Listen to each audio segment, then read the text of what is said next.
Indiana is now the new National Collegiate Basketball Champion for this year.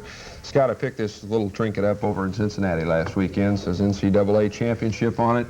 Now it should have IU over the top of it. I think I'll have that embroidered on there. But you notice it's in red and white. It's in school colors. That's right. And it's in white, which has been a very good color for IU all year. And it makes things a lot easier. We've got a bill on here, and you don't have to look at the lights to read the script and so That's right. Give us some highlights. Great game tonight. Wow. And hey, let's point out one other thing, too. Vanderbilt wore red tonight. She did. I'm very proud of her. But remember, they still beat Yes, IU. see, she's never That was a really long time ago. Forget about that. Forget about But that. I'm not for IU. All right. Through. Let's get to the highlights. We're not going to waste any time because the highlights are great. This was a fantastic game. Let's go to New Orleans in the Superdome. Join Chuck Marlowe and the almost 65,000 other people that were there at the game tonight. They saw an excellent ball game. First of all, IU on the attack, pushing the ball up the floor very, very quickly. Kind of a surprise for a Bob Knight coach team. Dean Garrett puts back in the Ricky Callaway shot. But Syracuse has a tough inside game, too. Ronnie Cycli had a fantastic game tonight, both defense and offensively. That was Howard Trish right there. But Steve Alford, he hit the shots whenever they needed them. Three-point shots from all over the place, 7 altogether. The All-America guard had 23 points for the Hoosiers, and IU had to go quite a ways in the first half as they were down, they were up, they were down. This was a very, very close game until halftime. Right there, Alford puts the Hoosiers up by 1, 34-33. Then in the second half, the Syracuse Orangemen came out firing. That shot right there gives Syracuse an 8-point lead with 13 minutes left, but IU comes storming right back. Garrett goes up for 2. Steve Alford picks up right where he left off with that 3-point shot. And then Keith Smart's acrobatics puts the Hoosiers back into the lead at that point with about 8 minutes left to go in the game. And from then on, it was a 2 to 3 point game. Derek Coleman had a fantastic game for Syracuse, over 20 rebounds for the freshman. But Monroe, with IU down 3, 38 seconds to go. Smart hits that shot there. He had 17 in the second half to pull the Hoosiers within 1. That's at the 30-second mark. The Hoosiers foul immediately. They miss. Syracuse misses on the inbound.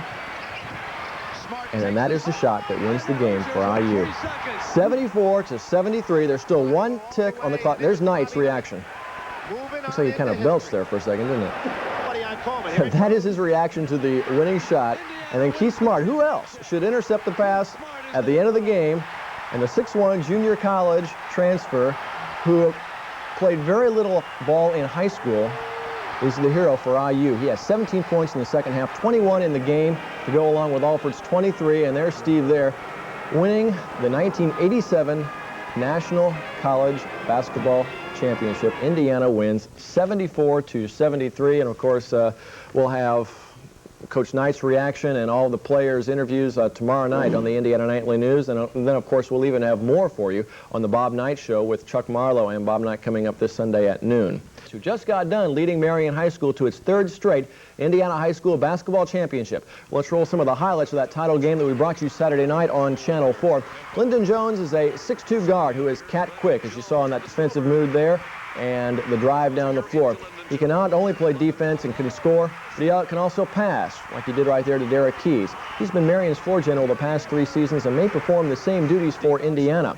Jay Edwards, shooting the ball right there, is a 6'5 forward who will probably see a lot of guard play for the Hoosiers, too. He is a great outside shooter. Both those kids are coming to IU next fall.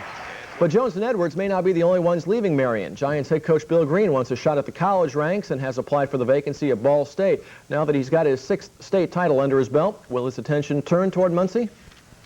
No, not really. You know, we've written a letter. That's up to Ball State. People have asked me about it. To be honest, I've applied to 29 different colleges in the past 3 or 4 years and never got an interview or anything else. So I'm really not anticipating anything. If it comes, I'll sure welcome it. But if it doesn't come, I'll just go back to the best high school job in Indiana.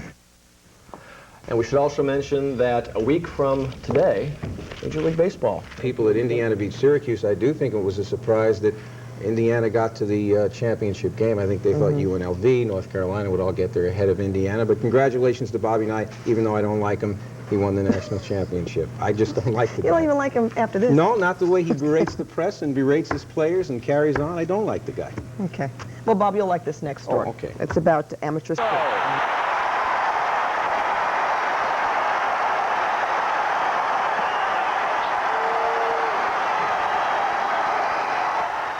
The battle in the Bayou boiled down for the final 4 seconds, and the IU victory reads like a page from the movie Hoosiers. Bob Knight says he's had better teams, but never a squad so committed to a victory. Good evening, Indiana. Tom is off tonight as the Hoosier State celebrates a national title. Indiana University grabs its 5th, the 3rd championship for Coach Bob Knight. Sports Director Don Hine joins us live from New Orleans via SkyPass satellite with highlights of a tremendous game, Don. Hey, Betsy, IU's the national champion, huh? How does that sound? Well, all right, huh? Well, we heard it earlier in the broadcast. We said at 6 o'clock tonight that I couldn't believe we could have a better game than we saw against UNLV. I was wrong. This was better. There was more drama in this one. Watch now as Keith Smart with this basket wins the ball game for Indiana against a great Syracuse effort. Here it was with 4 ticks left on the clock. This was designed for Alford and went to Smart. Surprisingly, Syracuse did not get to the official till 1 second remained.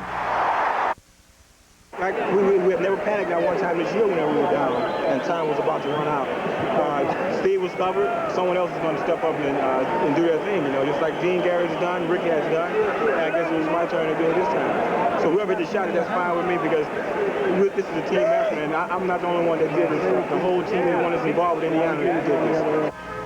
Well, Smart was pretty subdued right after the ball game, wasn't we? Hey, I have a whole bunch more action for you. I have interviews with Smart, with Garrett, with Meyer, with a whole bunch of other people. But right now, we want to get the fan side of this thing. Here's Bruce Cobb. Don, there should be plenty of cream and crimson on Bourbon Street tonight. Now, not everyone could enjoy tonight's ball game inside the Superdome. Here's a look at their story tonight, but starting off, a look at the fans coming out of the Dome just after the game. Yeah, Bobby Knight all the way! Bobby Knight! Bobby Knight! Bobby Knight! Bobby Knight!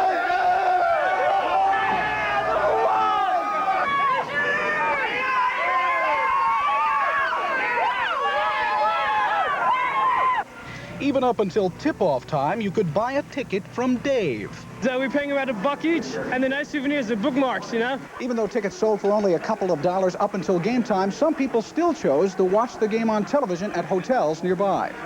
John Dorwin and his family flew in from Saipan to see this game, but their seats here were much better than their seats in here. At least we can see the players. Before they were little things about this big, running around out on a little postage stamp size playing court. These 3 IU freshmen watched the big game from a comfy couch. Well, I'd love to be at the game, but we're kind of low on the money. It was a very last-minute trip. Came up with a bunch of guys that had room in the car. We do have 3 tickets here, as you can, not just 2, but 3 tickets. Drew Varga said he'd rather be in these seats at the bar than at the Superdome. They were nice. They were right behind the basket, about 20 rows up, but they weren't quite as nice as these. And, of course, every seat for a Hoosier fan inside the Dome was nice enough. The celebration is well underway. Can you believe it? Betsy, Bill? It's going to be going on for a while, too, Bruce. Well, there are no celebrations more enthusiastic tonight than at the home of the national champions, Indiana University in Bloomington. The News Center's Jody Davis is in Sky Witness 13, having just left several parties down on the ground. Jody? Betsy, right now I have to tell you I am really happy to be over Bloomington than down there, because right now the only way I can describe this is that there was a tidal wave of deliriously happy fans that have spilled down onto the streets and now comprise a sea of humanity in downtown Bloomington and at the Showalter Fountain. There was so much screaming and clapping tonight, cheering and foot stomping, and that was just during the player introductions. Now, without any further ado, we're going to show you the Bloomington explosion, starting with the final buzzer.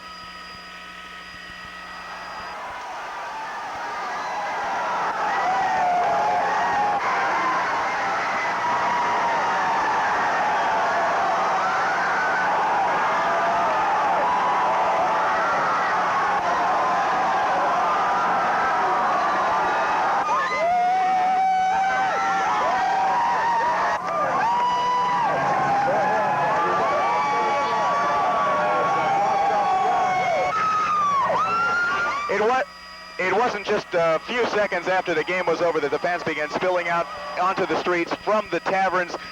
They ran immediately for the Showalter Fountain, tens of thousands of fans, and they are massed there right now. We can't get a real good look at it from up here in the air, so we don't know if they're trying to play in the fountain or not. There's no water in there, thank God, tonight, so nobody's going to catch pneumonia, we hope.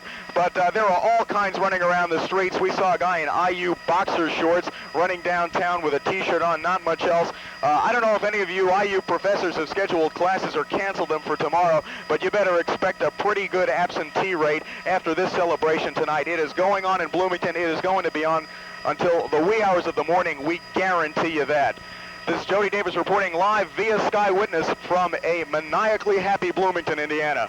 And just think what it would have been like if the weather would have been warmer tonight, too.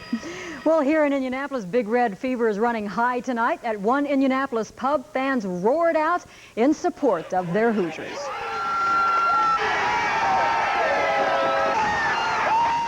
They cheered on the Hoosiers with red beer, lots of beer, and some crazy-looking hats. The fans say they salute Bobby Knight for a lot of reasons. IU, that's my college. That's where I graduated. I have to love them. Since high school graduation, went to IU fans since then. And the fans say they have waited all season to root the Hoosiers onto this victory. Well, where there is a party, there are profits, and they are rolling off the presses tonight. IU T-shirts, that is. Our Linda Ellsroth is live on the city's east side at a local shirt maker shop. Linda?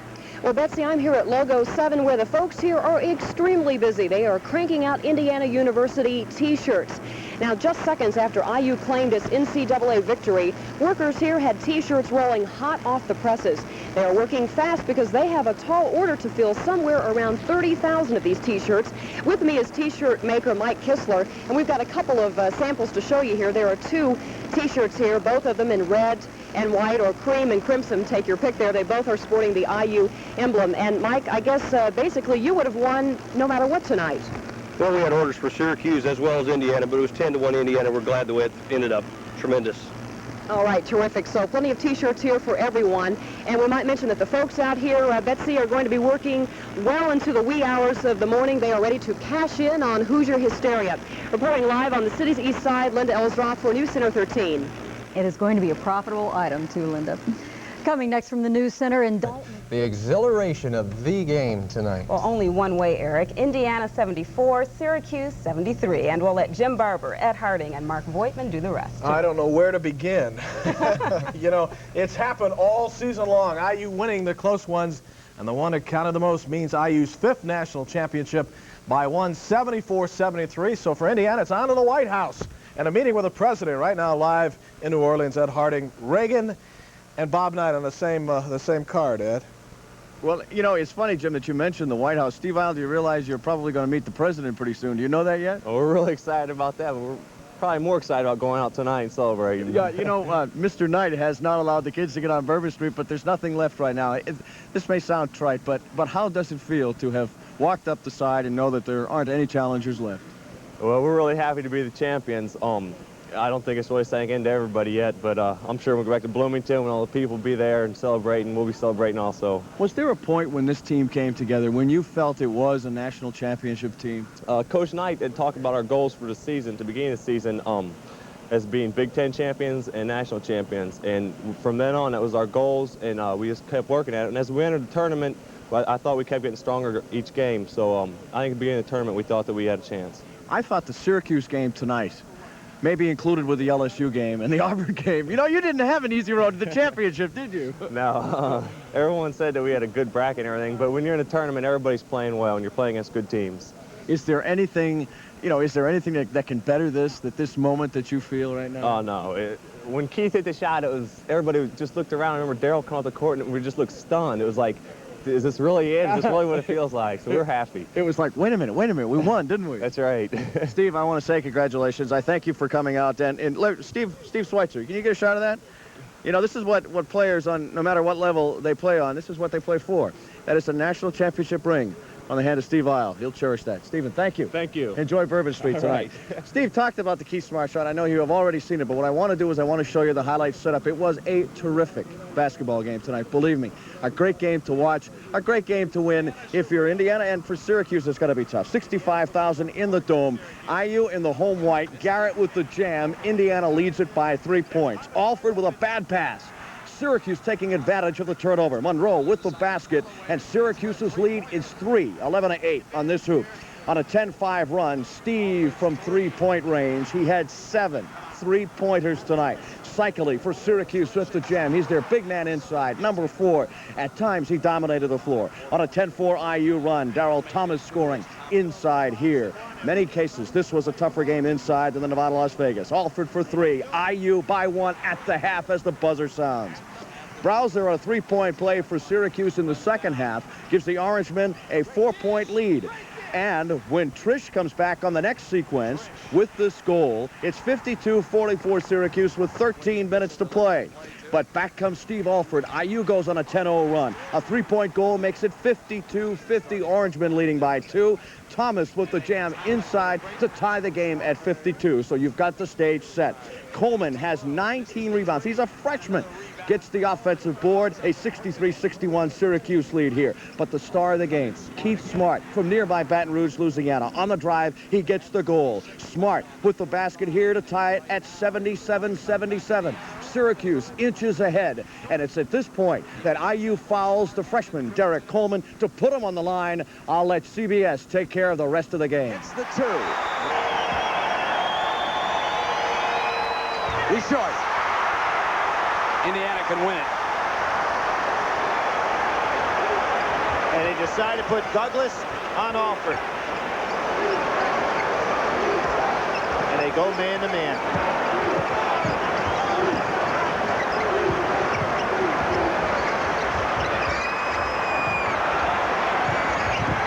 Smart takes the shot. And the Hoosiers with 3 seconds. Go ahead. Nobody stopped the clock.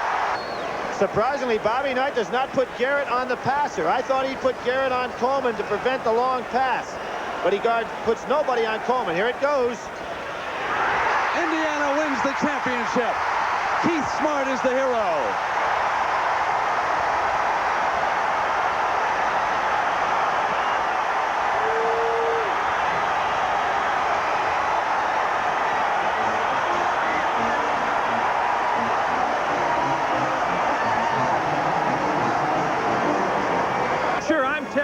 But for these kids to come back like they did and to hang in the game the way they did, and for these last 2 years, my first thought is what these kids have done, and especially what this kid right here has done.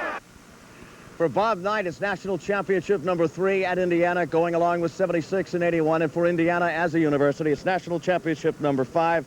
The numbers, Steve Alford with 23, Keith Smart with 21. I was on the floor just moments after the game. Take a look.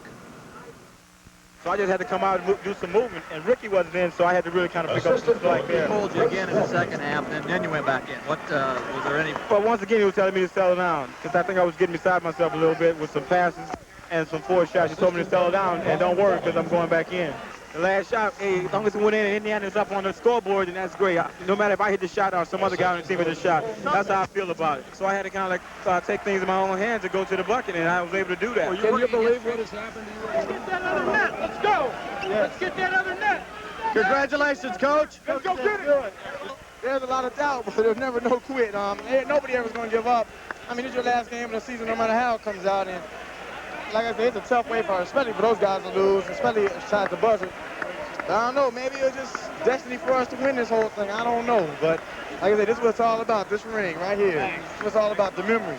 I'm just glad, I'm so happy right now to keep making this. What about that last shot? I mean, it was designated for Steve, of course. But Steve didn't get the ball. Steve played out to the other side, so me and Keith was on the same side. I got the ball, I turned to face Coleman, I shot faked, he didn't move. So I turned back to look for Keith flaring out. Keith caught it, squared up, took the shot and hit it. I mean, this is the best feeling I've had. I mean, all my life. Nothing else can even compare to this. Syracuse played terrifically tonight, didn't they? They played a great game. Steve, could you imagine hitting the three-point shot at the half to go up by 1 and then Smart's bucket to win the game?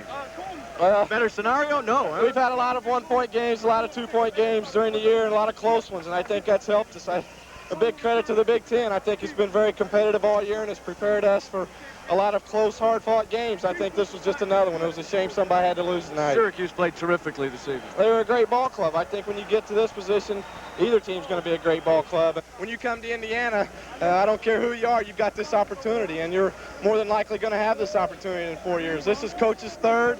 You know, sooner or later, he's going to get you there. And his preparation, his mind, and he's the reason why I came. I came there because of him, because I wanted to get a national championship, and he did that for me. I still can't believe it. That's exactly what it looks like. We're just so excited we can't even speak.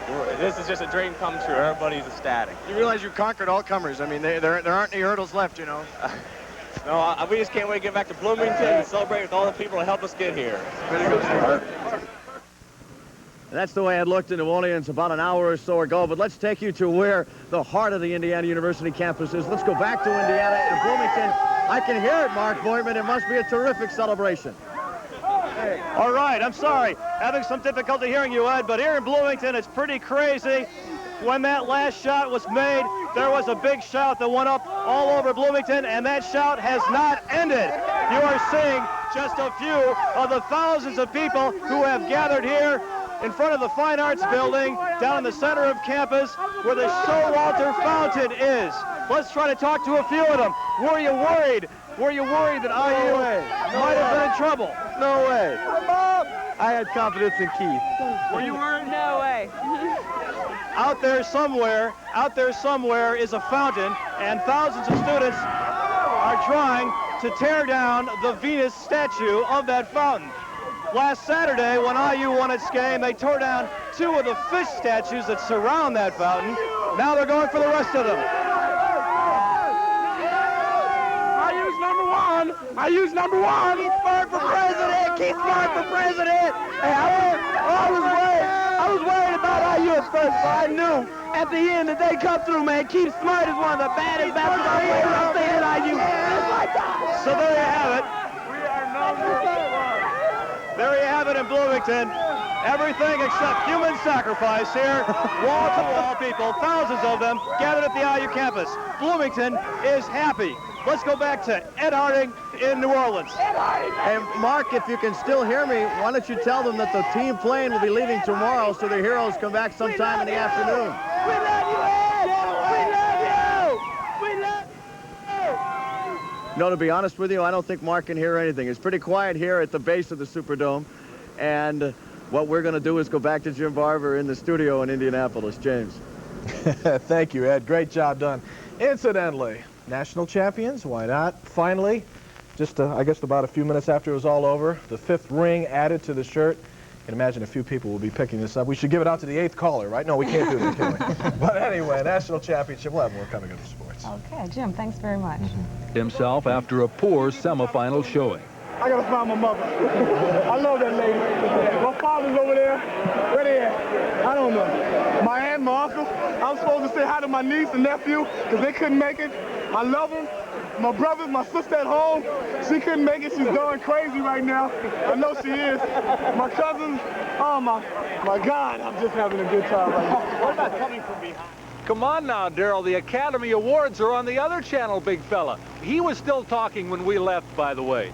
He had 20 points tonight. Smart had 21. Alford had 23. Garrett had 10. That's the scoring for Indiana, winning 74-73. Douglas had 20 for them. Cycli had 18. I'm Don Hine, live from the Superdome in New Orleans, where Indiana is the national champion. All right, same as 6 years ago. Take care, Don. Have some fun for me, okay? Bye-bye. Okay. Now, you saw a lot of great basketball, a lot of fancy moves in the Indiana-Syracuse game. And this Friday at Market Square, you're going to see some more. That's because the ambassadors of basketball, the Harlem Globetrotters, are going to be in town. And they have a new member. She's Division II Player of the Year, Jackie White, who beat out a bunch of guys to get on the job. She got a little help from the first ever female Globetrotter. Later, 1976, a look back. We hope you've enjoyed it. I'm Bob Lee.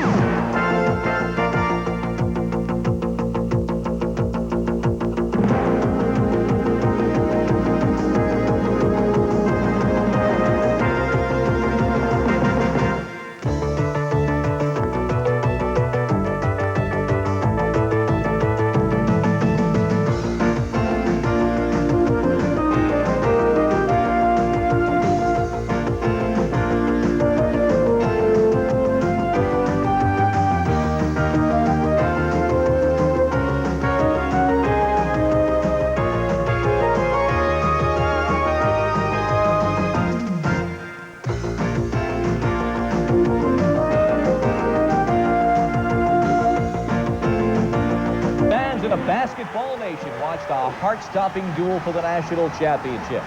Tonight, live from New Orleans, we'll have the report on Sportcenter.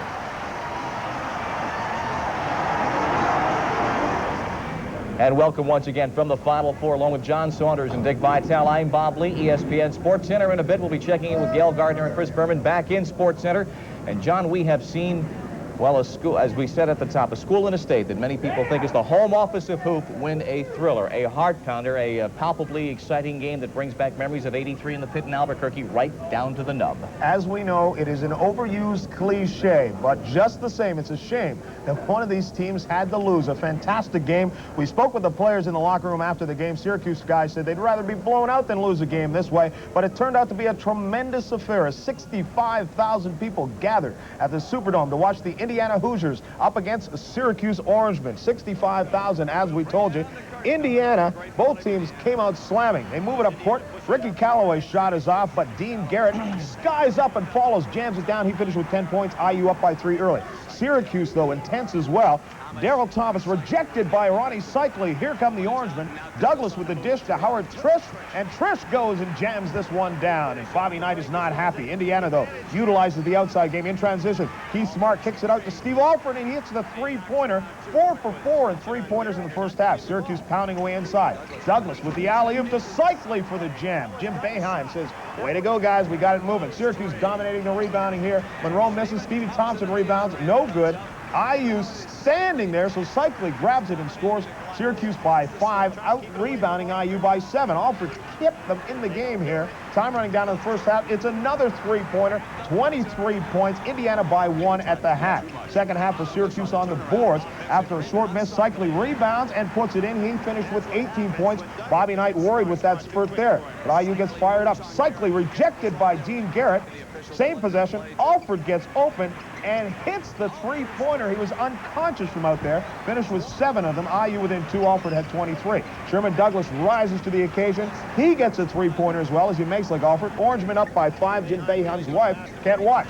Smart comes to life. He was tremendous in the second half. Alford on the back door to him, tied at 63. Syracuse stayed with the inside game. Cycli falling back, hits it and gets fouled. Boeheim is up by 3. IU had to foul. Trish misses on the line. Smart rebounds, goes up court, takes it all the way in for the quick score as he cans the jumper in the paint. IU within 1. They call a timeout with 30 seconds left. Coleman misses the free throw. Uncharacteristic. IU holds for the last shot. Thomas is guarded, but watch Smart work himself open on the baseline, fires up the shot. It goes down. Now you watch, you didn't see a timeout called until there was 1 second left in the game. 4 seconds were left on the clock when the ball went through. Syracuse last possession.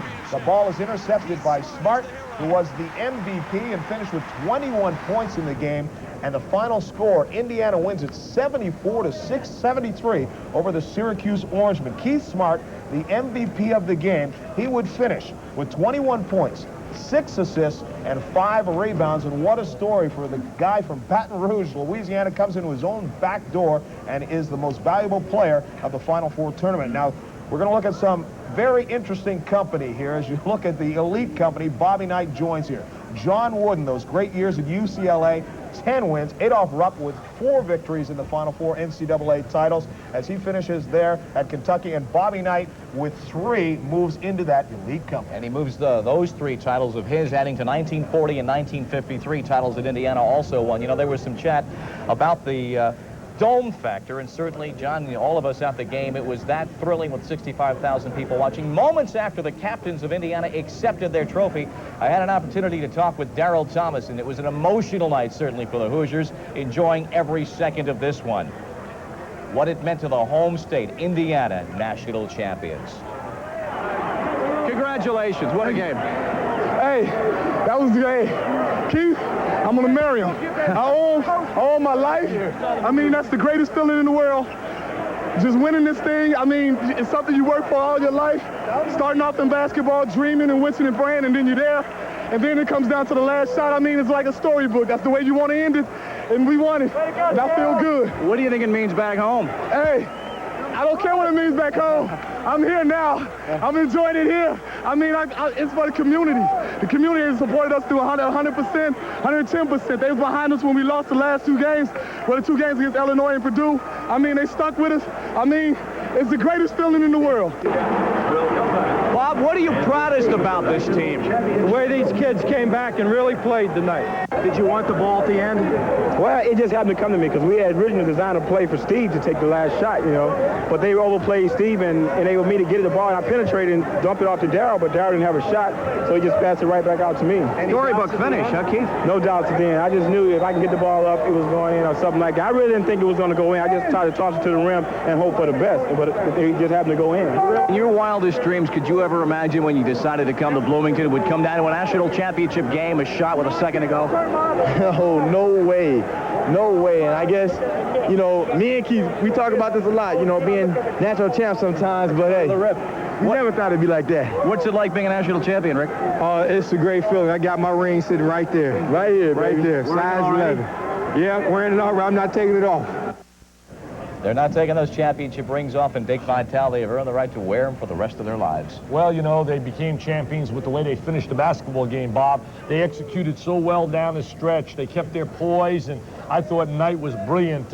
We're already hearing a lot of criticism here in the hotel lobbies on the strategy at the end of the game. I'd like to refresh some of the people about that strategy. Number one, when they were on a free throw line and Coleman was shooting the free throw, they didn't line anyone up on the lane. Jimmy Boeheim decided at that time that he preferred to put his people back to protect against the fast break, number one, and number two, to eliminate a foul opportunity on a miss. He did not want in that possession to maybe foul. Some people believe that he should have lined up on the free throw line, because also what could have happened there is on the miss with possession, they could have knocked some time off the clock, forcing Indiana and bringing the ball up the floor to have to struggle to bring the ball up the floor. I don't know whether or not I agree with Jim or disagree. The bottom line, there are two different strategies. And the other factor, Bob, I can't see criticizing Jimmy Boeheim with the job he has done with that Syracuse team. So to all you Syracuse fans, get off his back. He had a great, great year, did a great job for you, and Syracuse should be mighty proud of the performance of their Orangemen. With 13 minutes to go in that big run for Syracuse, Howard Trish hit the jumper, and at that point, John, Syracuse was up 8 points. Syracuse took an 8-point lead. Bobby Knight then changed his strategy just a little bit at that point in the game. One thing I want to ask you about, in the early part of the game, as Bob and I were watching, each time Indiana would come down, Syracuse was showing them a different defense. One time it's a zone, the next time it's a man-to-man, next time it's a box and one. How did you feel about that? Because it seemed to work. I thought they did a great job of really making Alford struggle to get his shot. He didn't get many opportunities. He made them count when he did get an opportunity. He's such a clutch player. To me, he really epitomizes what a coach dreams of a college athlete, a guy to get maximum out of his ability, play within the framework of the team concept, be a bona fide winner, and utilize your body to its most. And that's what he does. But I thought Jim Boeheim's strategy, playing Trish on him, playing a box and one, playing some 2-3. We told him he'd play some 2-3, and I just knew he would use that 2-3 zone. But, hey, it's Hoosier time now. It's celebration time. Bloomington, Indiana. It's Bruce Springsteen. Get out the records. Party time. Celebrate. I mean, they're ready to celebrate right here. Look at these people. They are doing it at the Hyatt Regency in New Orleans. We will continue live from the Final Four. We will talk to the Syracuse Orangemen. We said a very tough game for them to lose. We'll talk to Jim Boeheim and members of the Orangemen as we continue live from the Hyatt Regency Sportcenter at the Final Four. Sportcenter is being brought to you by Weider, America's Total Fitness. I mean, I said all along that I didn't think that we were a team that was a national champion. And I don't think that we're a couple points away, a couple seconds away from losing to LSU. We're a second or two away from losing to Syracuse here tonight. We will not go down in history as one of the dominant NCAA champions. But they do go down as champions now in title games. Championship, and what a storybook finish for Keith Smart. He's from Baton Rouge, Louisiana, comes into his own backyard, didn't play much in high school because he broke his arm as a senior, wasn't well recruited, went to junior college, then was found by Bobby Knight, and what a finish as he hits the winning shot in the game, and after the game, he talked about that shot. I knew that if once Steve was covered, we got the ball down 10 seconds. We worked the ball around for 10 seconds, and Steve was covered. So the ball came back to me, and I was able to penetrate a little bit and get the ball to Darryl. I didn't look at the clock, but I knew that time was running out, and I was able to get the shot up. Have you ever hit a shot like this before? Pickup games, and and that's about it. Smart made a great play. I thought Howard probably did as good a defensive job on Callaway as we could ask for. Inside, we played well. Coleman rebounded the ball as well as I can remember anybody rebounding the ball. I thought our kids did everything we asked them to do the whole ball game, and it came down to somebody had to make a play at the end, and Indiana made a great play at the end of the ball game, and that's why they won it. They deserve it. Late in the game, they really started jumping to me, and Keith did an excellent job. I think that's been the difficulty in guarding us all year, is that a lot of teams want to try to contain me, and in containing me during certain points of a game, we're too good elsewhere, and it showed up tonight in the last 3 minutes with Keith. We just try to contain the perimeter players, and we were successful for a little while, and the ball kept going in and back out, and it was just a little bit of scramble, and he came up with a pretty good shot, and he made an excellent play. Both me and Howard signaled timeout. I thought there were about 3 seconds left, really, but the community, I was a little more towards half court. Howard was right there by the official, and we both signaled timeout, but 2 ticks went off, and then we just got the 1 second. I'm happy as hell that we won. I'm happy because I think we have great fans and great people, and they enjoy it, and it's great for them. Hell, if we'd have lost, I'd have gone fishing tomorrow. If we win, I'd go fishing later tomorrow. He doesn't have to go fishing yet because the Indiana Hoosiers are the national champions. You should go find Keith Smart right now, shake his hand, and say, thank you for making me look like a genius. You know, you mentioned that it's really an amazing story. Here's a kid that wasn't wanted. He tried out at Southern University, and they told him he wasn't good enough. And he shows with dedication and determination that you can pursue a career. And look, just a great, great performance. Takes the clutch shot. He's got great legs, tremendous jump and bounce.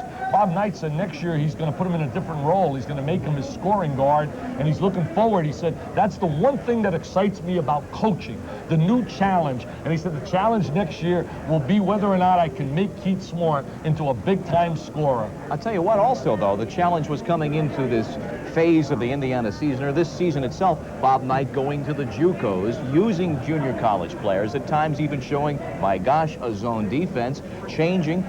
Satisfaction from Bob Knight tonight, not elation, because he knew he could put the pieces together, even though he told you during the season, Dick, I don't know why you're so high on our team because we're not that good. Second half, they were a different ball club. He didn't say it like that, though. What he really said was, hey, Vital, you don't know anything about the game. He said, I forgot more basketball than you know. You keep saying we're good. We're not good. They win the national championship, but they're not any good. I'll tell you one thing. Between 94 by 50, the guy is an absolute genius in motivation and getting his people to perform and to excel. The general is on another plateau. We'll be back with more in just a moment to talk about the Indiana Hoosiers and their national championship and hear from the Syracuse Orangemen. We're going to go back to Sportcenter in just a moment to Chris and Gail in Sportcenter in Bristol. We'll join you in just a moment.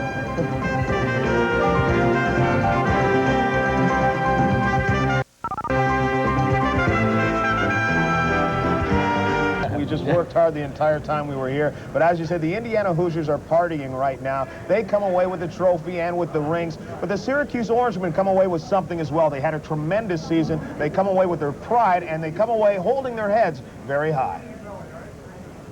I'm proud as far as we come. I mean, I have no reason to hang my head down because most teams dream of coming this far. So hopefully we'll be back sometime before I graduate. Looking at it now, there's one team better than us in the nation, and that's Indiana. And they're not that much better. They're just 1 point better. And the reason why I think everybody's upset is because we got beat on the last second. To a man, they all told me that losing by that last second shot was the toughest thing. They said they'd rather get blown out by 10 rather than lose that way. I don't really believe that, but I'll tell you this. You know, I think that's just an old cliche also. But with a trio coming back like Ronnie Cycli, who has improved immeasurably, also looking at Derek Coleman, certainly going to be a superstar, 19 rebounds today, a bona fide big-time rebounder. I call him the Motown Masher. And also Sherman Douglas. And then you add Earl Duncan next year. And I think Syracuse will be back in the hunt. The Carrier Dome will be rocking and rolling. And I can't wait to go up to Syracuse. They got beautiful fans, and they had a fantastic year this year. Let me ask you this question, Dick, because we have seen again Big East and Big Ten pretty much bearing out what we said in preseason. You keep saying we're going to see the West come back. Is there an almost unhealthy imbalance at this point because we see the same conferences? I don't know about unhealthy, Bob, but I do know this. It's going to be very difficult to overcome the Big Ten, the Big East, the ACC, the SEC. The Big Eight is getting stronger and stronger. Somewhere out there in the West, they have to come up with another dominant team other than the running rebels of Jerry Tarkanians. And I think Lute Olson has got a team that's on the verge of becoming an outstanding team. Hey, Bob, it's been a great year. I'm basketballed out. I want to see Basketball Anonymous. Guys go to Drug Anonymous, Alcoholic Anonymous. We're going to get you D-Hoop. I'm going to D-Hoop, baby, and get away from it. I'm going out to party tonight, Bourbon Street. You guys can do it. I'm going out rocking. Not just yet, because, John, we got more business. We have just a little bit more business to take care of. No. Stay with us for just a little bit, Coach. We'll be back with more to wrap things up and some final thoughts from New Orleans and the Final Four, the Indiana Hoosiers, the national championships, when we return.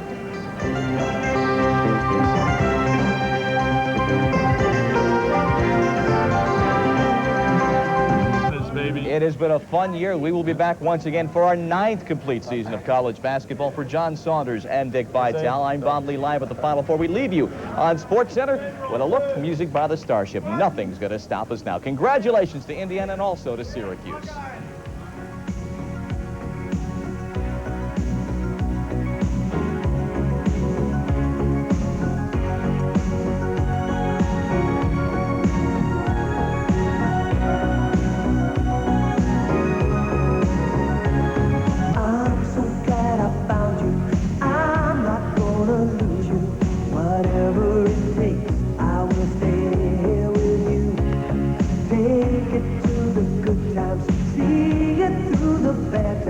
Whatever it takes is what I'm gonna do.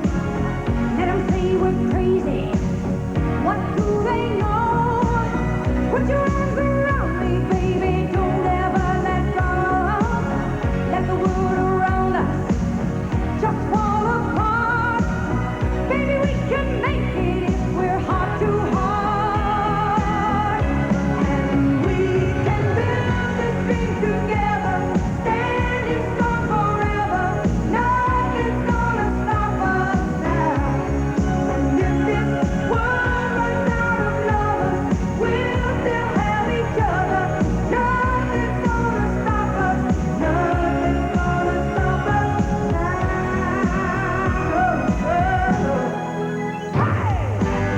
This ESPN Sportcenter has been brought to you by Michelob Light. Super premium taste in a less filling beer. Who says you can't have it all?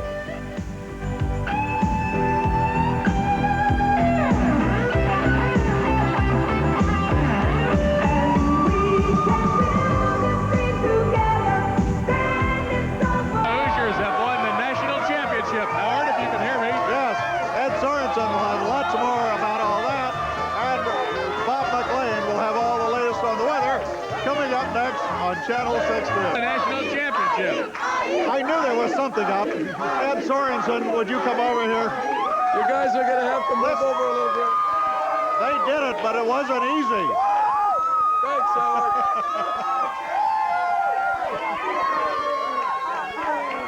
Thank you very much. I don't.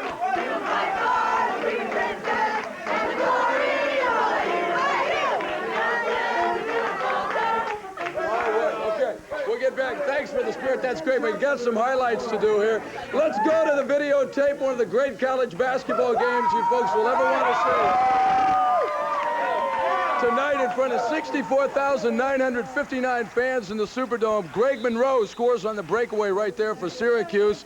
And then Sherman Douglas will score. He had 20 points and played a fine game tonight for the Orangemen. But Steve Alford, another sensational game. He scores the three-pointer right here. He had 23 on the night, a game high, including 7 out of 10 from beyond the three-point stripe. Douglas again scoring from up top, and it was a battle of three-pointers in this flurry of highlights right here. And then Alford comes back, gets the dish from Keith Smart, and knocks the bottom out of it. And now Ronnie Cycli, the big Greek from Athens, takes over with a couple of slams. He goes up on the alley-oop there. Cycli had 18. I don't even think the pass was intended for him here, but he slams it in anyway. Daryl Thomas, who had 20 points on the night, gets inside and scores off glass. And then Monroe with another three-pointer. At this point, the Orangemen had a surprising 5-point lead, 29-24. Did somebody say Keith Smart's down here? If he is, bring him around. Cycli makes it 33-28 for the Orangemen. And then Alford unleashes another three-pointer, 33-31. And right before the halftime buzzer, Steve will do it again. IU will leave the floor. IU leaves the floor 34-33 on top at halftime, but Bob Knight said in the post-game press conference that slim lead and the way his ball club had played may have excited the IU fans, but he wasn't necessarily pleased with it.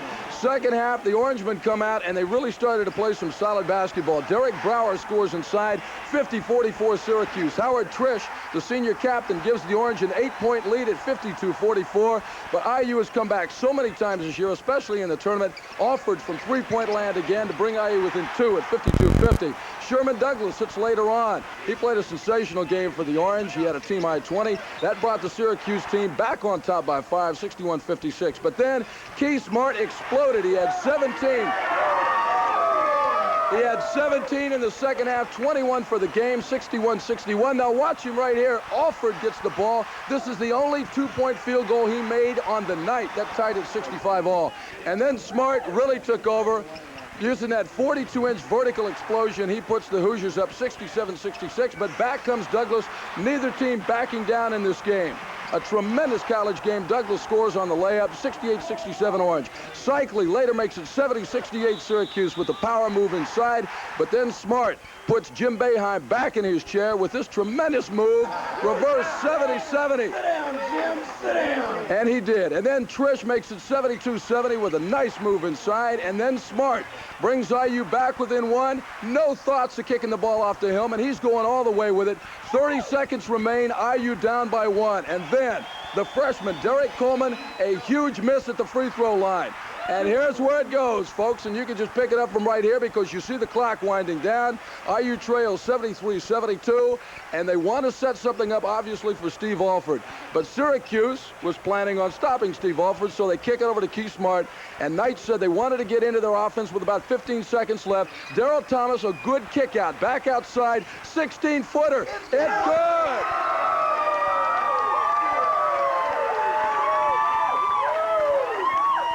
Syracuse has one more chance, but not much of a chance with 1 second left. Smart being embraced by his teammates on the bench. Coach Knight, obviously, his head still very much in the game. And a lot of these folks who are here with us now, you saw them there in the stands cheering. Here is the last couple of seconds from the game. And look, Keith Smart's the guy who picks off the inbounds pass. He did it all tonight. After the game, after this terrific celebration on the court at the Superdome, I had a chance to talk with Keith Smart, with Daryl Thomas, with Steve Alford, and all of these guys were about as happy as an athlete can be. Let's go to that interview. On the other side of the bench, obviously, the Syracuse Orangemen, you got to give them a tremendous amount of credit. These guys were crushed, but this is the #1 college team in America, the Hoosiers of IU. You really wanted the ball there in the final stages of the second half. Almost every time down, you were taking it to the hoop with a lot of confidence. Most definitely, because Ricky was out and it was kind of leaving me a great deal open. So I had to kind of like take things in my own hands and go to the bucket, and I was able to do that. Can you believe what has happened to you in the last year? Hey, this is a fairy tale, I guess. Maybe I'll wake up from it next year sometime and then believe it. But right now, I don't. I didn't look. I just closed my eyes and prayed. Hey, I was like, Keith, hit it, please. I opened my eyes, and I just saw it going through the net. I knew that we was up by 1. And I was hoping the towel would have ran down, but it didn't, so we had to set up for another play. There's no other way, I guess, for your career to end than with the national championship. There's no better way for my career to end. There's been, like I said, a lot of hard work, and I just give all that credit to the Lord and my faith, and there's been a lot of trying times, a lot of pressures, but an awful lot of joys in my 4 years at Indiana, and I don't regret one thing. And if I had 4 more to do over again, I'd sure come back. It's been an unbelievable experience. Were you going to get the shot? Were you supposed to take the shot? Well, we were going to look for me, but obviously we knew it wasn't going to be like at halftime where they let me loose. And we've done a good job all year of playing off me, and this was another case where we did a good job of finding Keith and playing off of me. It seems like every team you guys beat down the stretch had one thing in common, the inability to knock down the clutch free throw, and that's really one thing that seemed to separate you guys from the rest of the pack in the tournament. We've been a good free throw shooting all year long, and I do a lot of summer camps, and that's one thing I tell youngsters, that more times than not, in games that are won and lost between the good teams, it's going to come down to foul shooting, simply because the teams are too good and there's not going to be a big differentiation in the field goals, and I'm sure there wasn't tonight. Free throws, in fact, they might have hit more free throws than we did tonight. But making free throws down the stretch especially, that's what it's all about, and that's what the game comes down to when you win or lose. Congratulations. Thank you very much. I appreciate it. And what a fitting end to a magnificent career for Steve Alford, Olympic gold, Big Ten co-champs, and NCAA champions as he heads off to the pros. Right now, we want to talk to a couple of the fans. What was your impression of the game tonight? Did you ever at any time lose hope? Never doubted it. Never. Ever. Never doubted it. What about when they came down there in the final 26 seconds? What was going through your mind? I knew we had it all along. The Hoosiers are number one. What about you? Did you think that Steve Alford was going to be the hero? No, I knew it was going to be Keith. Yeah. This guy right here, Bob Jordan, has loaned me this great cap for a couple of live shots this week. And this guy is a big expert. What was your opinion of the game? And did you think Syracuse? I mean, you got to give those guys a lot of credit. I thought they would get blown out. Ed, absolutely the best college basketball game I've seen in 15 years. No question about it. Can we hear a couple of bars from you guys? We got two members of the band out here. Come on, let's go. Okay, while they do that, let's kick it over here. All right, I have some true blue IU fans. This is Joe Morris and his family, and they not only go to the IU basketball games, they go to the away IU football games. They are true blue or true red IU fans. What did you all think of the game tonight? Were you worried at any point there, Joe? Scared to death. Better than 76, better than 81, best ever. The best tournament you think you've ever seen. How about you guys? Absolutely.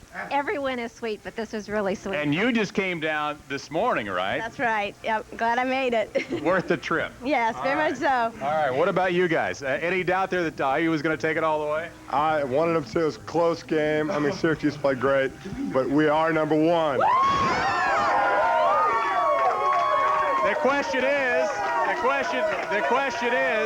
can IU do this again next year?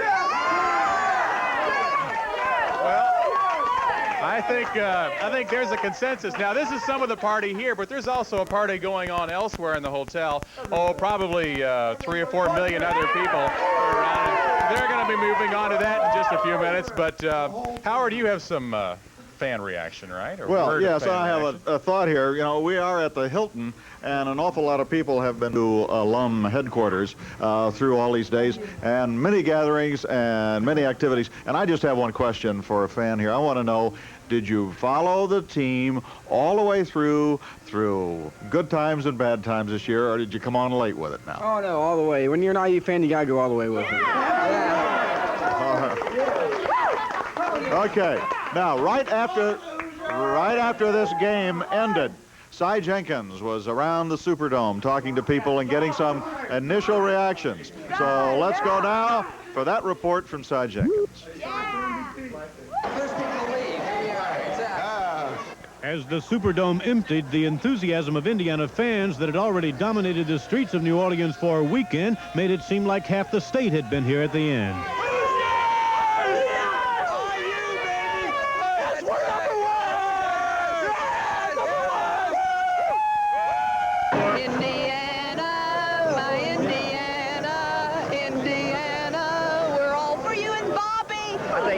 Deserve to have his name reckoned. We love Bobby Knight. Born and raised in Syracuse, so we came down for the game to support Syracuse, but couldn't ask for a nicer game, and I'm sort of happy for Indiana, just like I'm happy for Syracuse to be here. As you can see, it already says champions on it. I bought it this afternoon. I was pretty confident.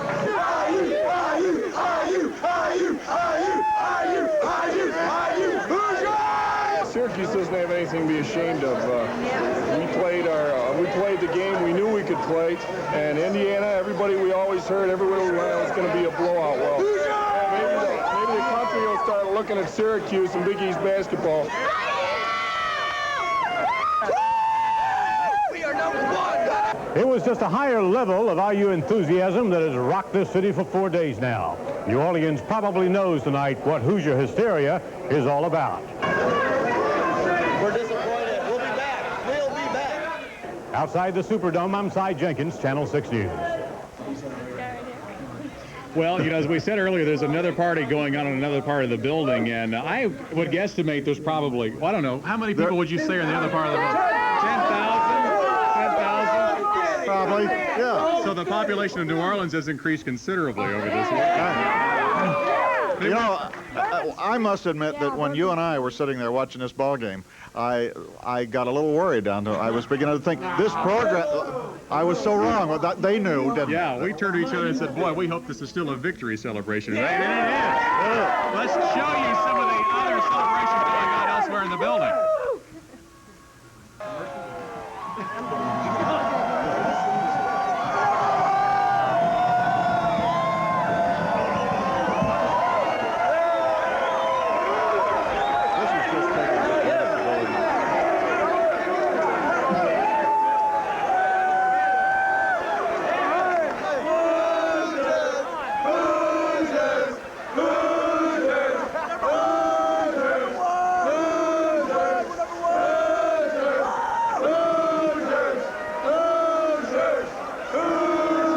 Obviously, a big celebration going on all over New Orleans.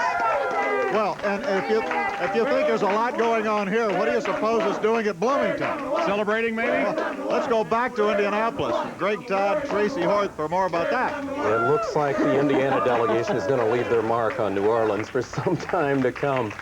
If you think the fans are whooping it up in New Orleans, you ought to see what's going on in Bloomington tonight. Well, Greg, as you know, the game has been over for several hours, but the party continues with no signs of ending. Bloomington is wall-to-wall people. Thousands of people spilled into the streets, thousands of IU fans screaming, celebrating, enjoying IU's victory. This celebration can only be described as pandemonium. The noise level is deafening. Police certainly have their hands full trying to control this huge mob of very happy fans. Of course, one of the places the fans gather, Sir Fountain.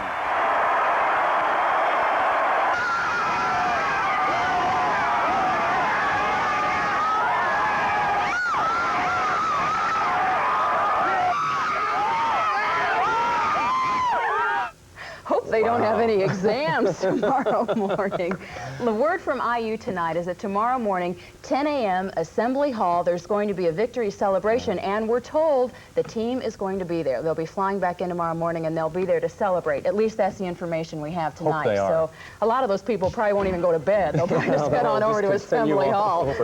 Well, in just a few minutes, we're going to go back to New Orleans to bring you more live reports a bit later on. But coming up next on National champion IU Hoosiers are arriving back in Bloomington at this hour. We had a scene, this was the scene just a short time ago as eager fans waited for the team plane at the Bloomington airport. Coach Bob Knight, his assistants, and the players will be on their way to Assembly Hall in a few minutes for a pep rally marking the team's 74-73 win over Syracuse last night in New Orleans. But early arrivals at the airport couldn't wait for that.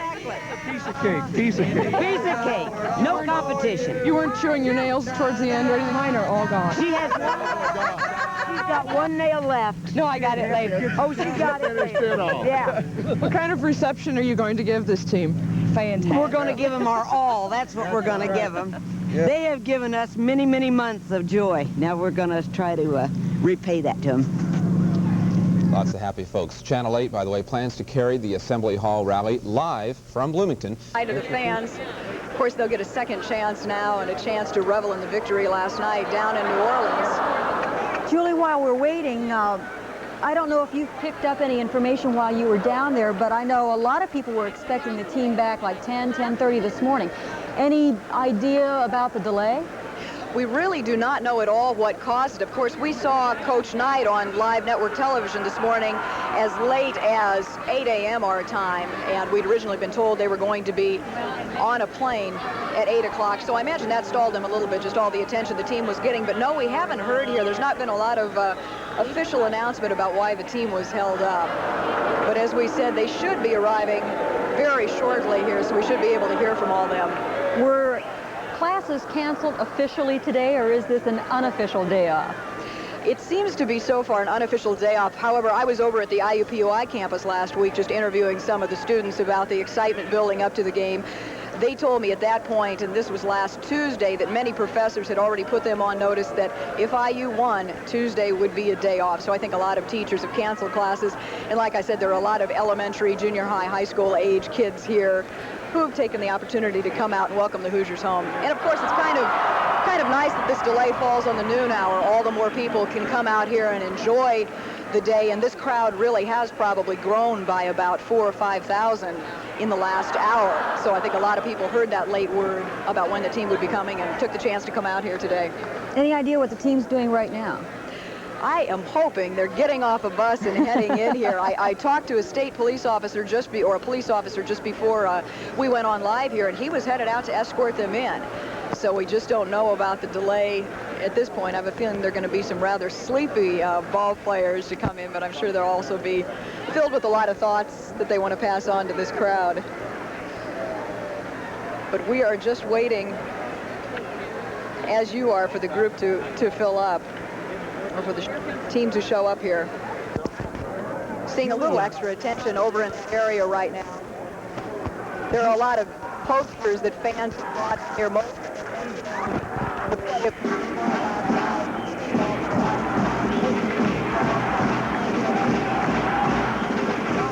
We are having a bit of audio problem with Julie's report down there. We will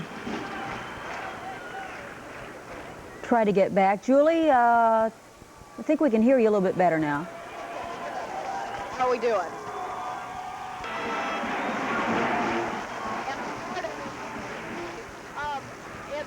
No, we're still having some problems down there. Just to let you know, we will be picking up on this pep rally as soon as we can. We'll also have live reports on News Center 13 live.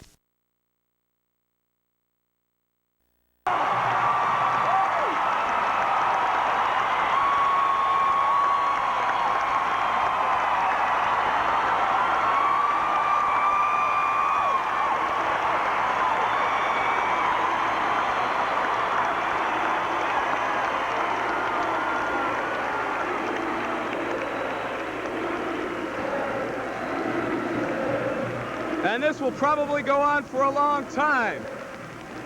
Looks like a game here. Assembly Hall packed to the rafters. More people on the floor. Somewhere out there is Bobby Knight, winner of his 3rd national title. IU's 5th overall. Bobby Knight now 2nd on the all-time list. The only man in front of him, John Wooden, with 10 NCAA titles.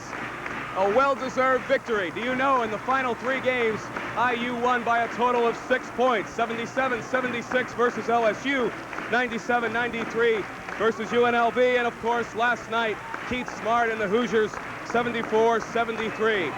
We're expecting some speeches here. Bobby Knight has issued an edict that these players have to go back to class, but for the time being, this is their day, as it was last night in New Orleans. We'll have more at 6 o'clock tonight on Wish TV News 8. That's all now from Assembly Hall in Bloomington.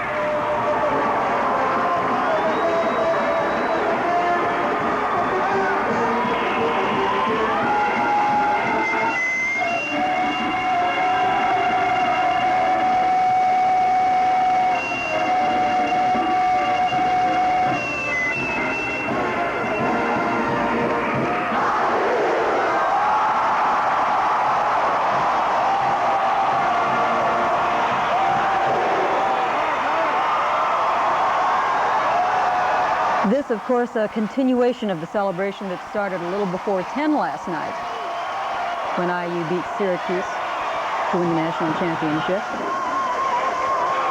Parties have been going on Bourbon Street and in downtown Bloomington and Indianapolis. Now here's a little more quiet, I think, as Bob Knight steps to the podium.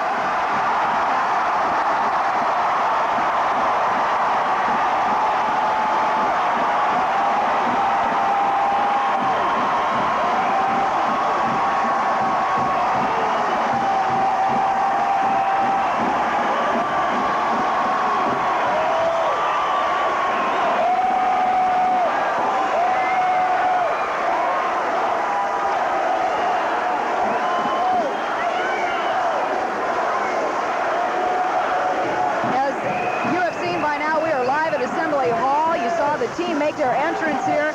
Looks like Coach Knight is having a little coaching session before the players take the podium here. Fans have been waiting since 10 o'clock this morning. When we arrived, there were probably 1,000 to 2,000 people already here. By now, easily 10 to 11,000 IU fans. Student, alumni, kids from elementary, junior, senior high school have taken the day off. Conveniently, this falls on a noon hour, so a lot of people have been breaking away. We'll listen to Coach Knight.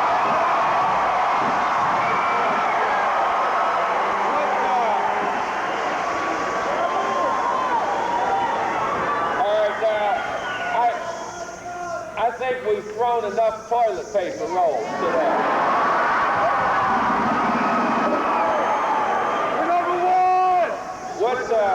The first thing that I'd like to do is say something to you on behalf of everybody up here, that there isn't a group in the country that's more deserving, student body and fans combined,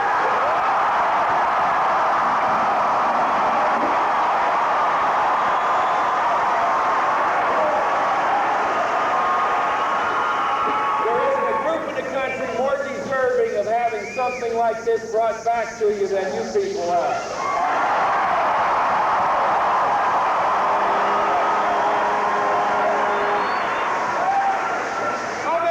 How many of you kids live down around Louisville? Yeah!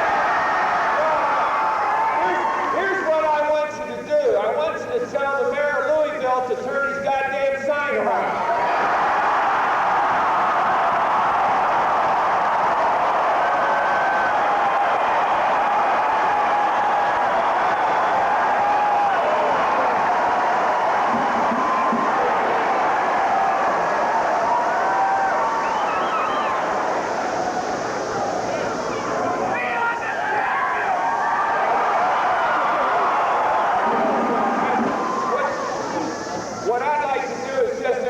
Everybody up here that had a part in bringing this to you. And I'd like to start with our coaches, because only these players really understand. Only these players understand how much our coaches have put into this thing. They've looked at tape. While you people are out of dicks, we're looking at tape.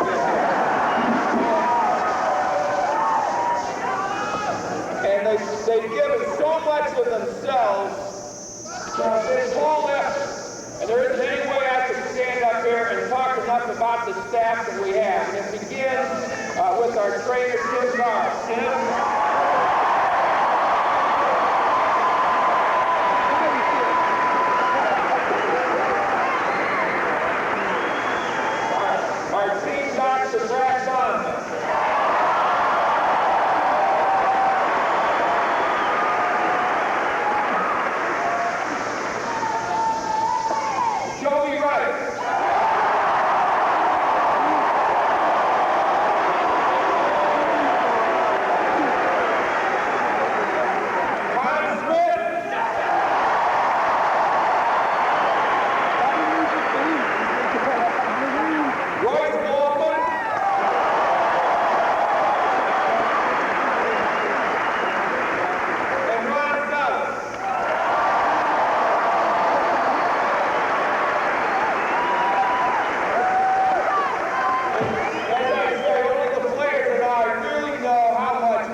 great pride in for not just its accomplishments, but how it came to those accomplishments. I think this team, hopefully this team, if you speech makers could just shut up and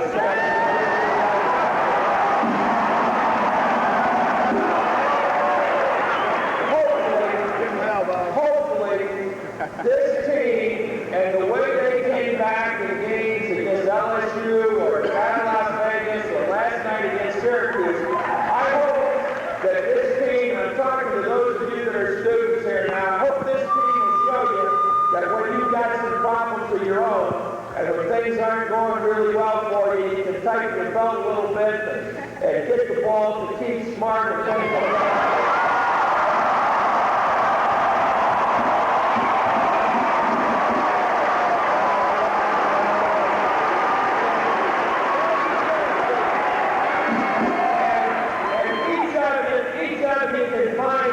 Smart if you just look around a little bit that's willing to help you.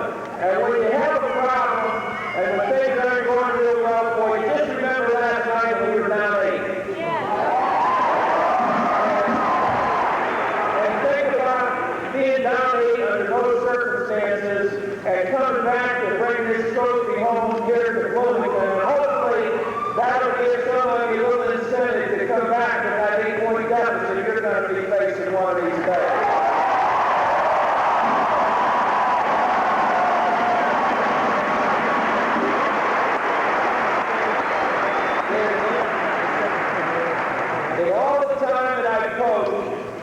I've never had a player, nor have I ever seen a player who got more out of his abilities, did more with the athletic ability that he had at the offensive end of the floor, or was harder to get to guard anybody than Steve Ball.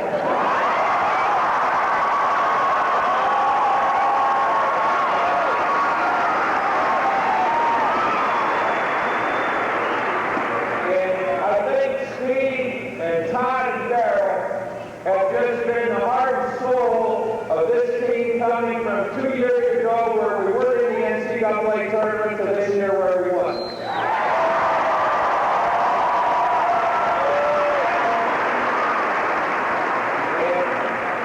And I, on behalf of the coaches, thank the team, thank you people.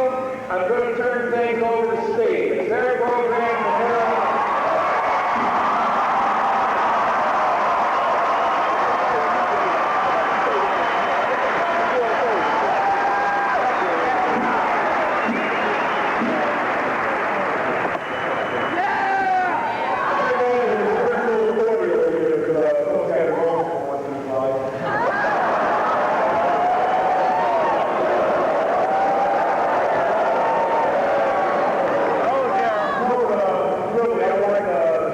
Thank you, fans. I've been on talking too much, so I'm not going to get there too long. Yeah, I'm here for you. I had last night this week, everything's going to be finalized in our office. No, seriously, this has been something that's beyond words. It's something I'm going to carry with me the rest of my life. I'm really glad. I'm really happy to be a part of this institution. The ground, the way things are. I mean, I love all of you. This is my last year.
Just thanks a lot. And for number one,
banner, the fifth NCAA Championship banner goes up. For now, this is Sheila here reporting live from Bloomington. Well, this is just like me, because we had a crowd gathered after we finished the season with 19-11 record. And the party continues down there, as you heard from the three seniors on the team. Keith Smart talking about last night's victory that brought them the national championship. That victory put Coach Knight in some elite coaching company with UCLA's John Wooden and Kentucky's Adolph Rupp. They are the only three men who have won at least 3 national crowns. Wooden had 10 of them. Rupp won 4. Bobby Knight now has his 3rd. Of course, Keith Smart was the hero. He was the one who hit that last-second basket with about 4 seconds to go to win it for the Hoosiers. We, of course, are just beginning our coverage of the coming home of the national champions. We will have more coming up on News Center 13 live at 5. We will have more at 6 o'clock. We will also have a special Best in America, the Indiana Hoosiers, with Kim Hood by satellite from New Orleans, and in Indianapolis, Betsy Ross and Daryl Burnett.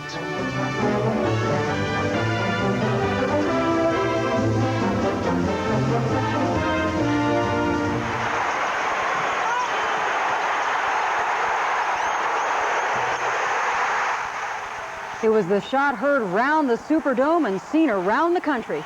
It was the shot Steve Alford was supposed to take, but it was the one Keith Smart made to earn IU its 5th national championship. Good evening and welcome to a special look at the best in America, the Indiana Hoosiers. For the next half hour, Daryl and I will take another look at this championship season that ended with IU's 74-73 victory last night over Syracuse. And Daryl, not to be overridden with cliches, but it was a classic game last night. It was. To see a game like this, most of us had to go to the theater and see the movie Hoosiers. Last night it came to life, and how fitting with Keith Smart coming from Baton Rouge, coming to New Orleans and being the hero, and Steve Alford having a great game along with Daryl Thomas. The seniors went out well, and Smart showed what's to come in the future. As convincing as the Hoosiers were all season, perhaps the toughest to convince was Bob Knight. Bob tried to teach this team how to win, and he taught them well. And when we got a piece of the Big Ten championship, and I thought we might be able to do some things in the tournament. I honestly didn't think we could win the tournament. I didn't necessarily think that we had no chance at all either. But we've had a couple teams that I really thought could win it.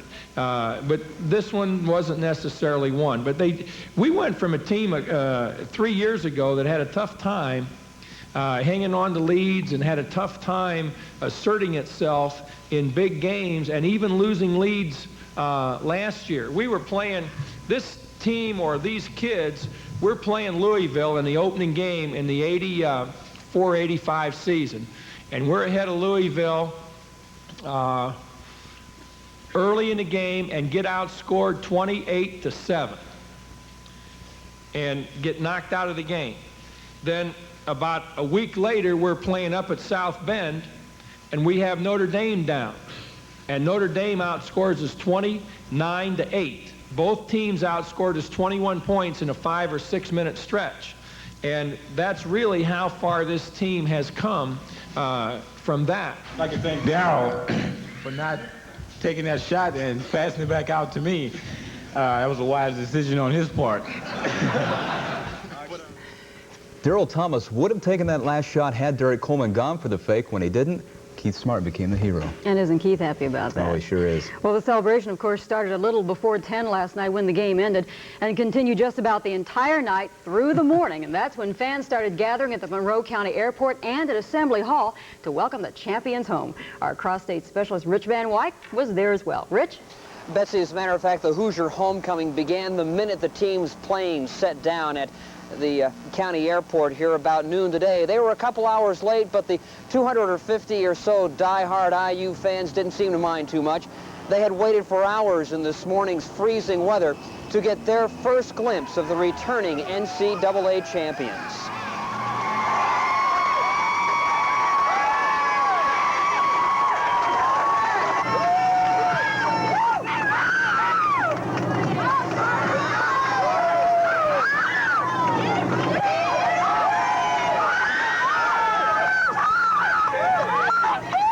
On some of their faces, it was apparent maybe they hadn't even believed yet that they were in fact the best in America. Some of them looked tired.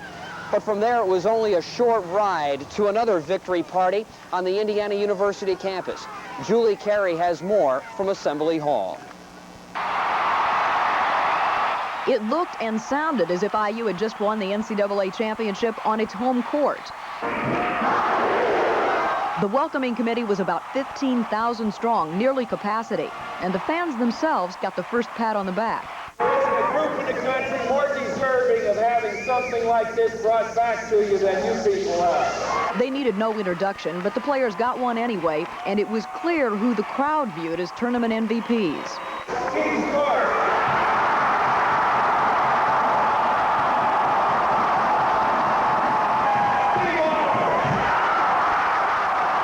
There's never been a team that I've taken greater pride in, or not just its accomplishments, but how it came to those accomplishments. The players were clearly still in a celebrating mood, several showing off a prized possession, the championship ring. It's a great feeling. We worked awfully hard to get these things right here. And with Keith Smart at the podium, fans shouted questions about the game-winning shot. And Coach Knight had a special message for the 1986 champ Louisville Cardinals and that city's mayor. Here's the scene there, same time last year. Now when those Hoosiers come over the river, the first thing they're going to see is this. And from Knight today, I want you to tell the mayor of Louisville to turn his sign around. all that's left now is the ceremony of hanging one more banner up next to the four already there. But the players are promising another next year. I think the group for next year is going to be trying real hard.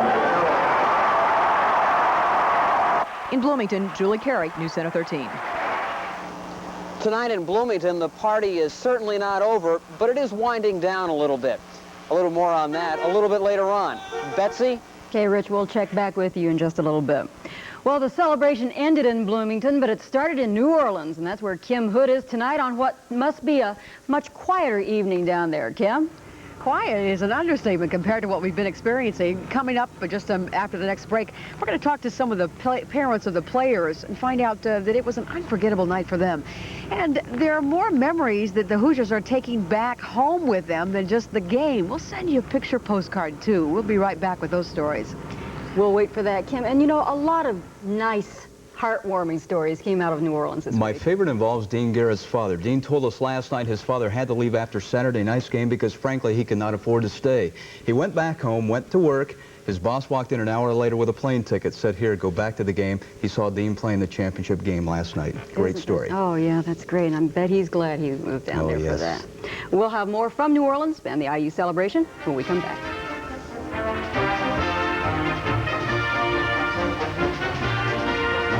On, bringing us the latest on IU's drive to the national title. And just like all those fans on Bourbon Street, they are tying up the loose ends tonight and getting ready to come home. But before they all leave, let's check in once again with Kim Hood for a look at the city the day after the Battle of New Orleans. Kim? Well, Betsy, it's easy to describe. There's a big difference between last night and tonight.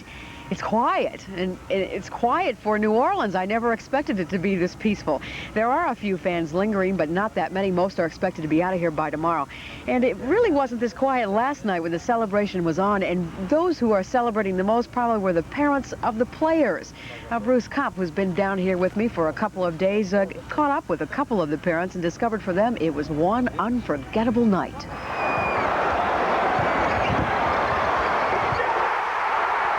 For Keith Smart and his family, this winning basket opened the floodgates of emotion. I cried. I think I cried a great deal when I hit the shot. You know, I did more crying than celebration. I tossed the ball into the stands, you know. I thought I tossed it up, you know, but he said it went in the direction where my parents were sitting. My mom, my father, they all were crying. My aunt, uncles, and cousin, they were all crying in the stands because they couldn't believe what had happened. Rick Calloway's mom wasn't in her seat for much of the first half. She couldn't bear to watch. My cup had run up over. You know, you can just take so much. And that was it. I had to get up. So I wanted to live to see the second half, and if I had remained there, it was questionable. Dean Garrett's dad had to return to his job in San Antonio after watching IU beat UNLV, but his boss wouldn't allow him to miss the championship game. He has his ticket in his hand, and he puts his ticket in my hand. He says, you get back up to New Orleans because that's where you belong at. And I tell you what, it's been just super fantastic. It brought tears to my eyes to know that they cared that much for me, cared that much for my son, and it's been great. And hey, this is the greatest night in my life. For the parents, the players, and the fans, this is a championship they'll never forget. I'm Bruce Kopp, reporting via Skypath from New Orleans. It's been an unforgettable trip for a lot of us here. Many of the Hoosier fans sort of found a home away from home, if you can imagine that. It was tough to say goodbye, even though they were taking that national championship home to Indiana.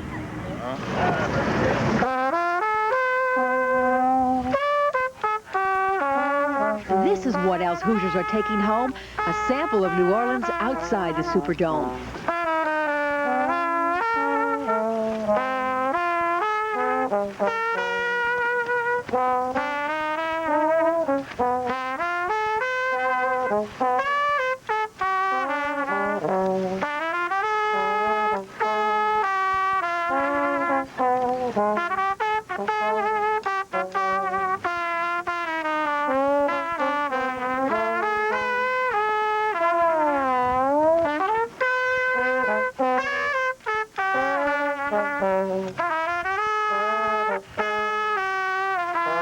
It's a picture-perfect postcard with memories most Hoosiers will be glad to take back home to Indiana.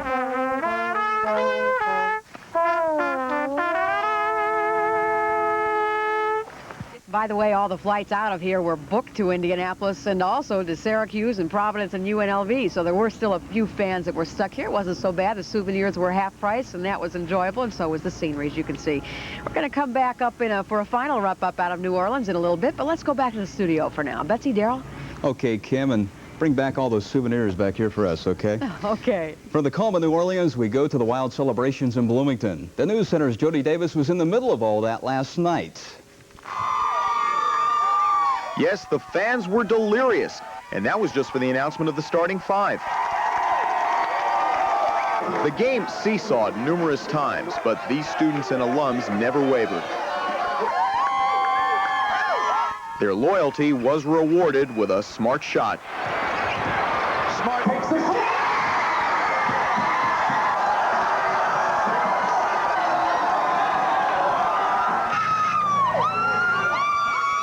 In a matter of moments, the streets of Bloomington, barren during the game, teemed with life.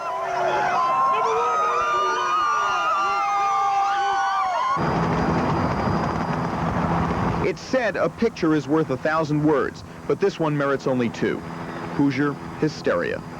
In Bloomington, Jody Davis, News Center 13. And that sums it up, Hoosier hysteria, What isn't a it? shot that was. I know, incredible. Well, the students of IU have had a little more than 20 hours or so to let this championship title sink in. So let's go back to Rich in Bloomington and find out if the craziness of last night is continuing there tonight. Rich? The simple answer is no. I think perhaps best summing up what's happening or not happening tonight in Bloomington is the fact that well, there goes one now. The spirits are willing, but the bodies are weak. As a matter of fact, local bars, restaurants just off the campus area, as you can see, are remarkably quiet tonight. In fact, the biggest rush around campus today in Bloomington has been for NCAA souvenirs, sweatshirts, hats, all sorts of cream and crimson stuff. In fact, the bookstore supply was not expected to last even until closing time today. But don't worry, more shipments are expected overnight, and the shelves should be restocked by noontime tomorrow. In fact, stores today were a lot busier than most IU classrooms. Students I talked with who admitted going to class say, well, when they got there, about half their classmates were missing. They also expect that's likely to change very quickly. They say that the effects of spring break as well as the NCAA Championship are beginning to wear off as everyone sobers up, looks at the calendar, and realizes that final examinations are just 4 weeks away, and that they are not likely to be tested on the quality of their tans or ability to recall key plays from last night's game. I'm Rich Van Wyk, News Center 13 Cross-State Specialist, reporting live from Bloomington. Betsy, Darrell? Reality is setting in, I think, Rich. Very quickly, very quickly. I think that one fan needs medical attention. We'll try and get right on that. Probably. But, you know, if you think about it, 5 or 6 seconds difference, we would have been talking about one thing. We would have been talking about Ronnie Cycli's inside play. He did such an excellent job last night. Speaking of Ronnie Cycli, he missed the dunk early in the game. You can say, what if? Coleman at the line, what if? Trish at the line, what if? But what if happened, and IU won. That's right. And when we come back, one more look at that title game. Stay with us.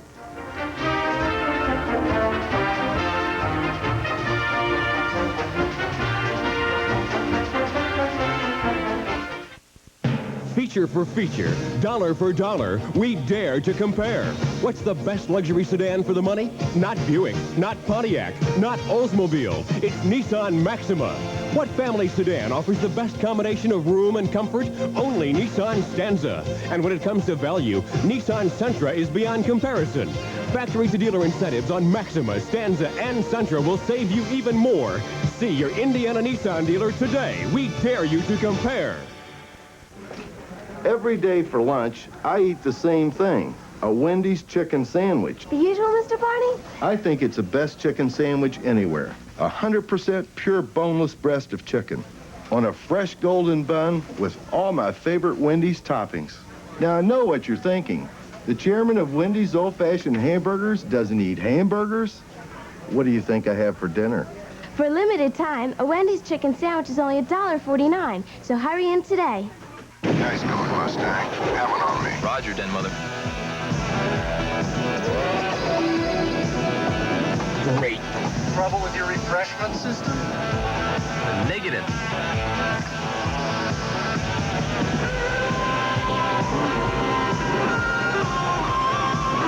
Diet Pepsi, the choice of a new generation.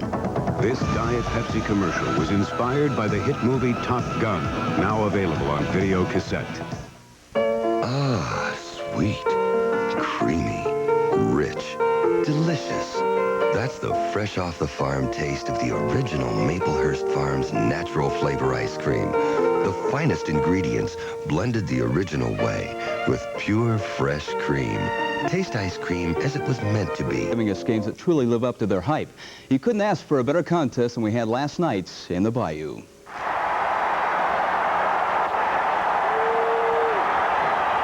On a cold night in New Orleans, Keith Smart warmed the hearts of Hoosiers, but only after first warming the bench. Smart watched Syracuse pull ahead by 5 on Sherman Douglas's three-pointer midway through the second half. It was Smart who hit the shot to tie the game at 61. It was Smart who tied the game at 63. It was Smart who hit this shot to give IU a 67-66 lead. And ultimately, it was Smart on the slide to the side, delivering the shot. We had never panicked that one time this year whenever we were down, and time was about to run out. Steve was covered. Someone else is going to step up and do their thing, you know, just like Dean Garrett has done, Ricky has done. And I guess it was my turn to do it this time. Before Smart assumed the hero's role, Steve Alford single-handedly kept the Hoosiers in the game. Alford scored 23 points and capped a brilliant career with college basketball's crowning glory. It obviously couldn't end up any better for Daryl Todd and I think Daryl Todd and I in 4 years have grown very, very close as friends, and we've tried as hard as we could this year to really provide a positive leadership on the team. Alford's greatest moment proved to be Derek Coleman's worst. After a brilliant night, Coleman missed the front end of a 1-and-1. Smart became the hero, and the Hoosiers became the champions.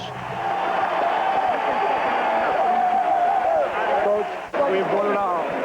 You know, we finally came back to pitch from our senior year. It's the greatest feeling, greatest way to go out.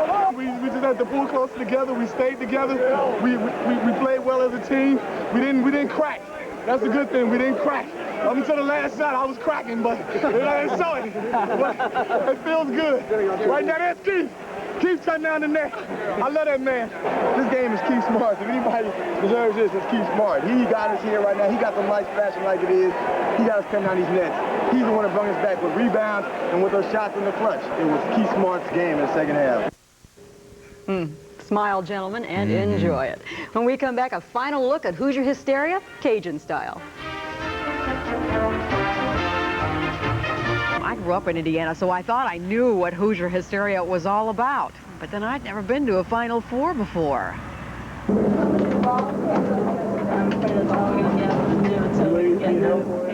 it worth it? I'm beginning to wonder. The road to the Final Four in the beginning wasn't exactly a joyride for some fans. Overheated cars. It took us, it's worth it, yeah. It took us 17 hours to get down here. It's supposed to take us 12. That was a typical story among the 700 or so students who won tickets in the lottery. They had to come to New Orleans to pick them up. Yes. Did you get some good tickets? Row 9. It was supposed to have cut down on temptation from scalpers, even though temptation was just a few steps from the window. On the street, some students got as much as $300 a ticket. Not every fan would be cheering from a seat in the dome.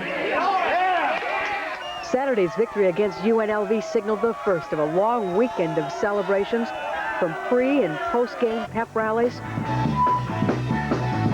to Hoosier hysteria New Orleans style right on Bourbon Street. For parents of players, there was elation. You know, I just can't explain it. I'm just so full of joy for the whole team, the parents. It's been a long road. But there was also one more game to think about. A lot of excitement. The Final Four is always exciting, but with Indiana there, it makes it a little special. Over 64,000 people would jam into the Louisiana Superdome to see the championship matchup. It was a sea of orange from Syracuse and red from the Hoosier State. But celebration plans wouldn't be finalized until the last second, the very last second of the game. Here is what sweet victory looks and sounds like.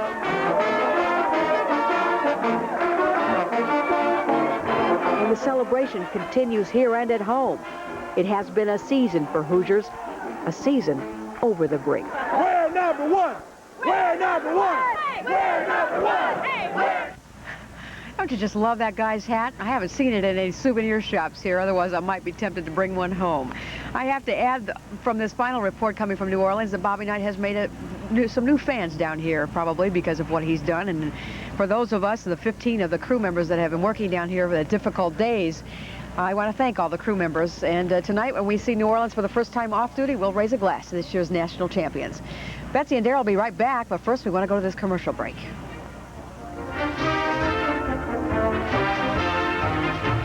I like the way that sounds. Sounds good, doesn't it? And for all of us at News Center 13, thank you for being with us. We'll see you again tonight at 11. Get ready. It's time to show what you got. Players, take your places. There's only one way to the top. You must feel that victory, release that energy, and ride like the wind. With fire in your eyes, shake those butterflies, and do the best that you can. Victory, victory, let the party begin. Victory, victory, let's do it again. You are the best, you seem to stand out from the rest. Ooh, your intentions to be more than an honorable mention. You must feel that. I think was lacking. Over the last 6 minutes, IU played its smartest basketball of the year. Junior guard Keith Smart, who grew up just less than 100 miles from here in Baton Rouge, took over, dominating the stretch run like few players ever have, especially 6'1" players. But Smart is no typical 6-footer. He's equipped with a 42-inch vertical leap and incredible midair moves. This 8-foot jumper in the lane made it 73-72 Syracuse with 32 seconds to play. On the inbounds, Smart immediately fouled freshman Derek Coleman. Coleman, who had been sensational throughout the evening, pulling down a game-high 19 rebounds, had a long, long time to think about the 1-and-1 that could decide the game. Knight waited until Coleman got to the free throw line, then called timeout. When play resumed, Coleman came up short on the free throw, and the Hoosiers had the ball with 27 seconds left, and the biggest prize in college basketball on the line. The stage was all set for what will go down as a legendary moment in the storied history of IU basketball. I'd like to thank Darryl for not taking that shot and passing it back out to me. That was a wise decision on his part. But I think it was a team effort the whole year. I mean, not only the 5 guys who are here right now, but everyone that has anything to do with Indiana. We were together from October the 15th and before that, and we were together until the end. I think that shot there, it could have any one of the 5 or any one of the players on the team could have hit that shot. We were in a box and one on Alfred, and we just try to contain the perimeter players. And well, we were successful for a little while, and the ball kept going in and back out, and it was just a little bit of scramble, and he came up with a pretty good shot, and he made an excellent play. Well, basically, I was in the screen. I was screening, trying to get Steve open, and like Keith said, we were going to work some time off the clock, and Steve flared to the opposite side. The ball came back to Keith, so I immediately looked in, tried to step in and post, and I posted, turned, and shot faked Coleman. Coleman didn't budge, so I looked back to Keith, and Keith flared out to the corner. I hit Keith, and Keith just made a move and hit the shot. I wanted to go to 15 seconds before we started running our offense. I wanted a shot and a crack at it. I didn't want to really take quite as long as we did. You may have been in here 2 more seconds, and you might have been second-guessing me for being the only coach in history that let the clock wind down without getting a shot at the end, our kids did a hell of a job. Darryl did not take a panic shot. Darryl didn't make a move where he got in trouble with the basketball. He did a great job with handling the ball and his pass, and we got a really good shot. I couldn't really go berserk because there was still time on the clock, and a lot of games have been lost with 1 second on the clock. So I knew that they still had time on the clock, and we had to still prepare a defensive play to stop that wild and crazy shot. Both me and Howard signaled timeout. I thought there were about 3 seconds left, really, but the community, I was a little more towards half court. Howard was right there by the official, and we both signaled timeout, but 2 ticks went off, and then we just got the 1 second. IU is now an amazing 5-0 in national championship games. It is Knight's third title, and this year's team joins the 1940, 53, 76, and 81 Hoosier teams as the greatest champions ever to wear the cream and crimson. Only Hoosier native John Wooden and Adolph Rupp of Kentucky have won more NCAA titles than Knight, who is not at all impressed with his personal statistics. Yeah, it's 1, 2, 3. What the hell do you want me to do? I don't... I'm happy as hell that we won. I'm happy because I think we have great fans and great people, and they enjoy it, and it's great for them. Hell, if we'd have lost, I'd have gone fishing tomorrow. If we win, I'd go fishing later tomorrow. I don't keep track of numbers. I don't know what numbers are. You know, I'm sorry, that doesn't seem to be the answer you want. Obviously couldn't ended up any better for Darryl, Todd, and I. I think Darryl, Todd, and I in 4 years have grown very, very close as friends, and we've tried as hard as we could this year to really provide a positive leadership on the team. And Todd's not here, but Todd did ever much of the leadership role as Darryl and I did this year, and we've just tried to this has been a great group for me to play with because we've been able to criticize each other, and yet in doing that we respond well to each other. And I'm gonna really miss playing with my teammates because they're a great group of guys to play with, and the experience I've had under Coach Knight has been unbelievable, both as a player and a person. And I'm still not sure we're a really good basketball team. I look at us, and Syracuse did some really good things against us today. And when we got a piece of the Big Ten championship, and I thought we might be able to do some things in the tournament. I honestly didn't think we could win the tournament. I didn't necessarily think that we had no chance at all either. But we've had a couple teams that I really thought could win it. But this one wasn't necessarily one. I thought our kids did everything we asked them to do the whole ball game, and it came down to somebody had to make a play at the end, and Indiana made a great play at the end of the ball game, and that's why they won it. They deserve it. And the Orangemen deserve all of our respect because they played a whale of a basketball game and made IU win the game. Coming up, we will be back.